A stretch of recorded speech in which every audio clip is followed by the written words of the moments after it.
Hi there, everybody. This is Gary from Constricted and Addicted. Today, I want to talk to you about a question that I've got like a couple of people asking me. When do I upsize the prey that I feed my snakes? And right here, I've got Odin. Odin is my male Guyana that I got from Off Center Reptiles. Beautiful snake here, born in October of 2020. And I can tell you that the way I've been feeding the snake, he has put on some size since I got him. I mean, he's not very big, but he's definitely bigger than what he was when I got him, probably back in March of this year, I believe I received him. And what I feed him is a prey item that is no bigger than the middle of his midsection, and that goes for every one of my snakes. And I feed them every 14 days. My snakes are on a schedule, and this is just what I do. I mean, one of the things that I really want to convey, especially when I talk about feeding, is that this is what I do. This is not what I say you should do. This is just what I do, and it works for me. And I get my information by going to YouTube, by reading The More Complete Boa Constrictor by Vin Russo. I do these things and I implement them into my husbandry, and it just seems to work. You know, if people tell me they feed their snakes every 7 days and it works for them, then it works for them. That's fine. It's not right, wrong, or indifferent. For me, it's just what I do. And I had somebody ask me, when do I know it's time? And I know that when I got Odin, I was feeding Odin probably, I want to say like hopper mice, maybe a little bigger than a hopper mouse. And now he's eating medium mice. I do get my boas, or all my snakes, started out on mice first.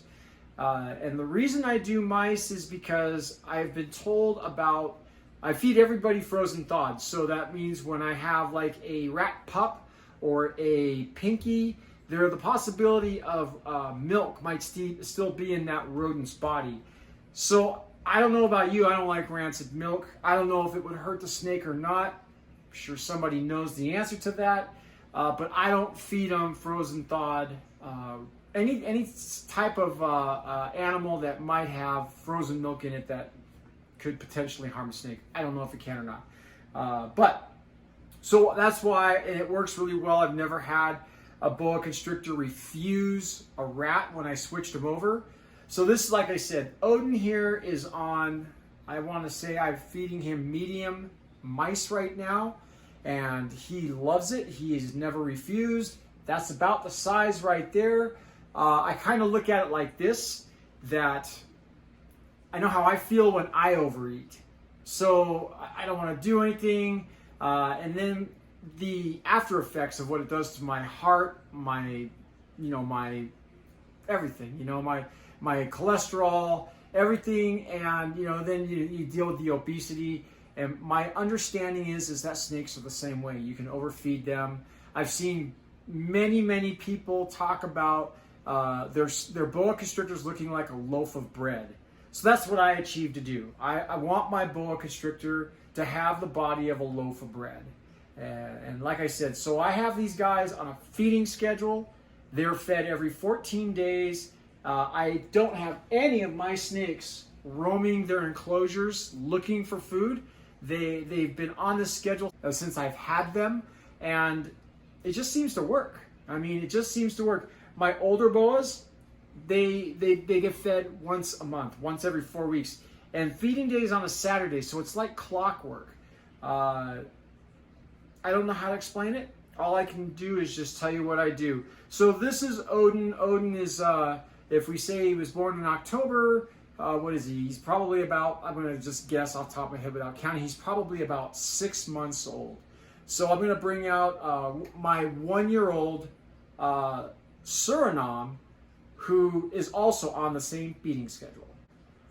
So here's King Darius.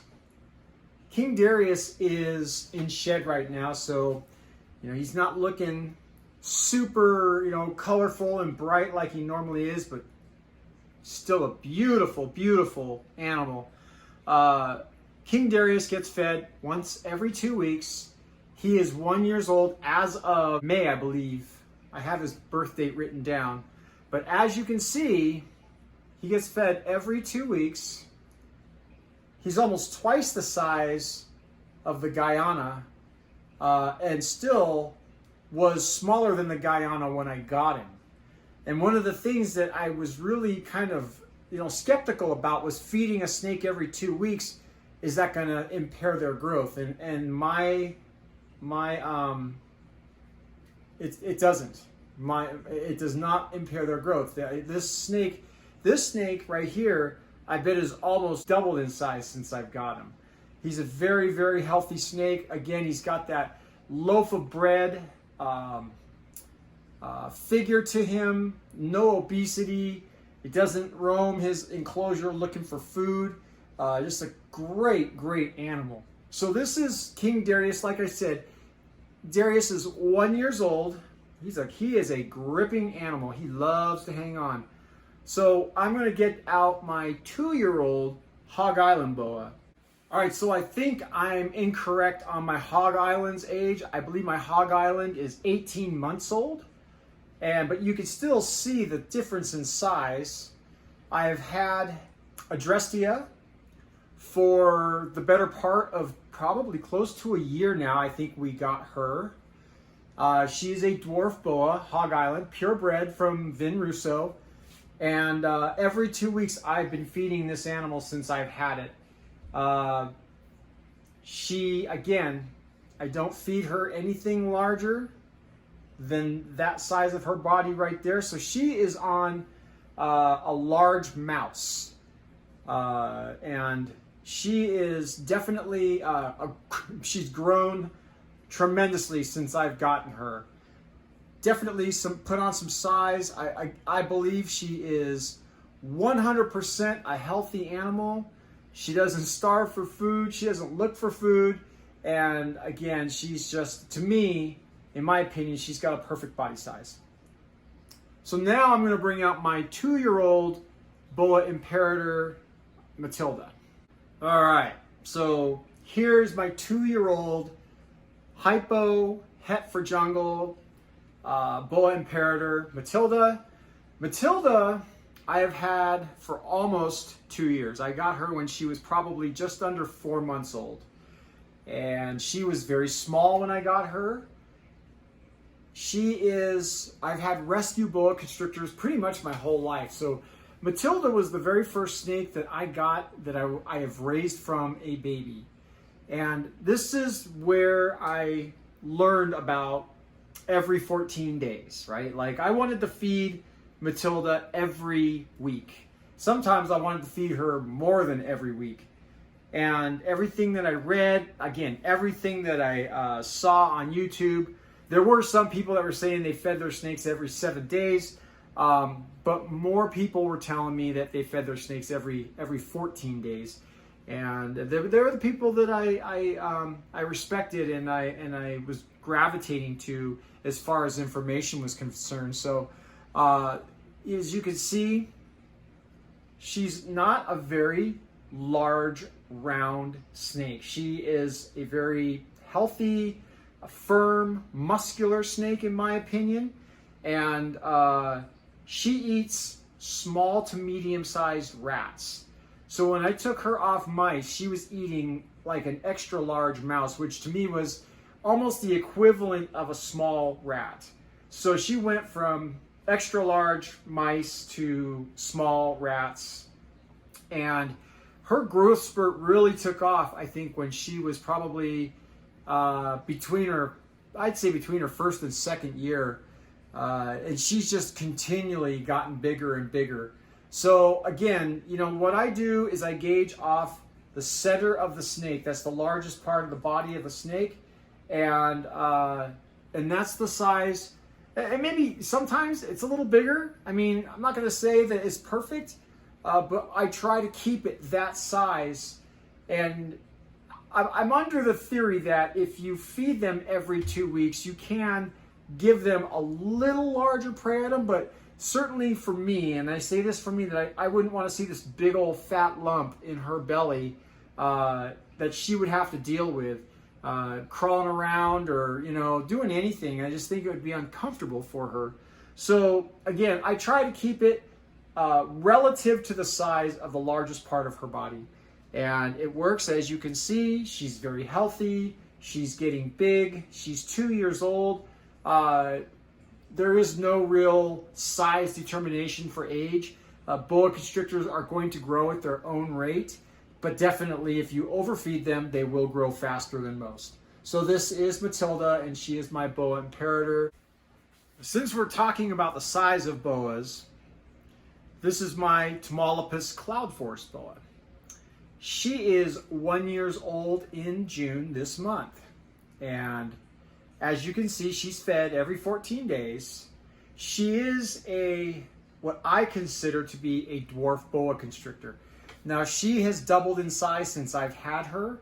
She's doubled in size as far as length and as far as girth is concerned.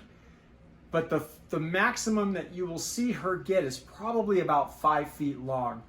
According to everything else that I've read about the Tamaulipas Cloud Force boa, they are the true dwarf boa constrictor. But if you go to Vid Russo's book, he says they are not dwarf boa constrictors. So, you know, we're coming in at a whopping between 4 and 5 feet long at full grown. They're able to be bred, I believe, somewhere around the 4 foot mark. I mean, this is a relatively small boa constrictor, and you saw how large King Darius was for 1 year old, and this is how large Rosalia is at 1 year old. So this is my 1 year old Tamaulipas Cloud Force boa. All right, and here's Coconut. Coconut is a favorite to a lot of people. I get a lot of people asking about Coconut. Yeah, Coconut gets around. He's definitely, when people ask me about my snakes, they want to know more about Coconut. They want to know more about Max, my larger constrictors. As you can see, I have had Coconut for going on 2 years now. He is, I believe, almost 5 years old. I don't have the direct date of when he was born, but the breeder that I bought him from sold him to me when he was about 3 years old. So I have been under the impression that he is almost 5 at this point. And as you can see, Coconut, very strong, very muscular, not obese at all, and he's a very grippy animal. He's looking for something to grip onto. He eats large rats. All of my snakes are on frozen thawed. Yes, they are right next to the ice cream in the freezer. But again, once every 4 weeks, this snake gets fed, and he's definitely put on some size. I don't want to say he's doubled in size since I've had him, but he's definitely put on some size, and definitely a very healthy looking snake. I'm going to show you one more snake, and then I want to talk about where I'm at in Northern California and what we're getting ready for. The last snake I'm going to bring out today is Max. Of course, Max is another snake that a lot of people ask me about. This guy right here is just a gentle giant. He's my male Dumerol's boa constrictor. I love this guy to death. He does not mind kids poking him, prodding him. Although I'm not a big fan of anybody getting close to his face because, of course, you know, I don't want anything to happen, but I've never experienced anything negative with this boa constrictor. He's just a loving creature, and he's definitely got my heart. I acquired him from a friend of mine. That did not feel good. I hit my funny bone on this chair here, and I feel it ringing through my fingers. But anyways, I acquired Max from a friend of mine, and I am just so glad that I did. I really am. He, I believe, is somewhere in the 5-year-old range. We are guessing. He was actually purchased as a female, if I'm not mistaken, for a breeding project. And it turned out that she was a he and not necessary for the breeding project. So I ended up with him. And he is just a big lap snake. And just to give you an idea real quick, he's roughly 5 feet long. That's the biggest part of his body. And I can feed him extra large rats. My understanding of my Dumerul's boa is that this is probably the largest he's going to get over the time of his life. Of course, he will grow a little more, maybe maxing out about 6 feet long, but I really don't see him coming off the extra large rats because they do leave a pretty good sized lump in his stomach when he eats. So again, this is a snake that gets fed every 4 months.